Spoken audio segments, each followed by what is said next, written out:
میرے رسول پاک صلی اللہ علیہ وسلم نے فرمایا جو اللہ کا ذکر کرے اور جو اللہ کا ذکر نہ کرے، مثل الحی والمیت،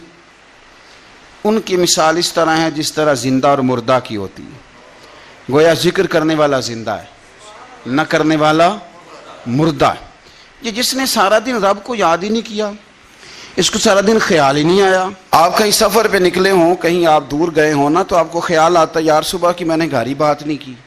صبح سے میں نے آج گھر فون نہیں کیا، کوئی رابطہ نہیں کیا، کوئی معلومات نہیں کی۔ گھر میں سے کوئی سفر پہ ہو، ایک تو یہ کہ آپ گئے ہوں اور ایک یہ کہ کوئی گھر میں سے گیا ہو، تو دن میں اسے فون کر کے پوچھنا ہے کہاں پہنچے ہو،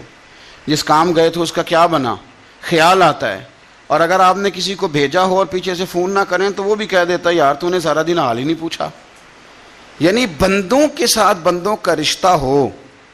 تو دن میں یاد نہ کریں تو شکوہ آتا ہے، تو مجھے بتاؤ سارا دن ہی گزر جائے ایک تسبیح بھی نہ پڑھی جائے، یعنی سارا دن بیت جائے اور انسان ایک تسبیح سبحان اللہ کی نہ پڑھ سکے، باقی اسے ساری کہانیاں آتی ہوں، باقی اسے سارا پتا ہو، لیکن سارا دن بیت گیا، 24 گھنٹے گزر گئے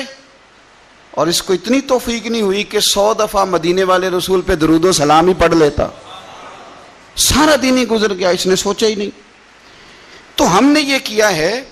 کہ ہمارا جو خاص ذکر کرنے کا مزاج اور ماحول اور شوق ہونا چاہیے تھا، وہ شوق ہمارا برقرار نہیں رہا، وہ ذوق نہیں ہمارا رہا۔ یعنی فارغ بیٹھے لوگ ہیں، بڑی دیر فارغ بیٹھے ہیں،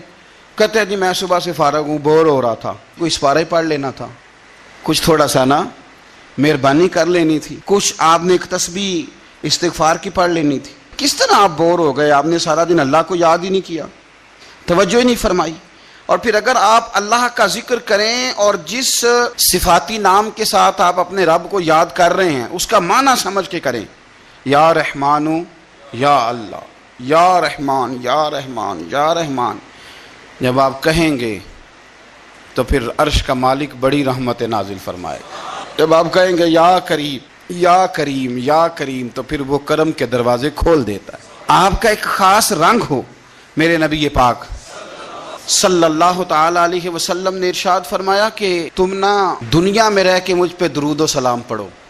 فرمایا قیامت میں جب تمہارا دشوار گزار گھاٹیوں سے گزر ہوگا نا، یہاں تم بیٹھو گے سوگ کے ساتھ درود پڑھو گے،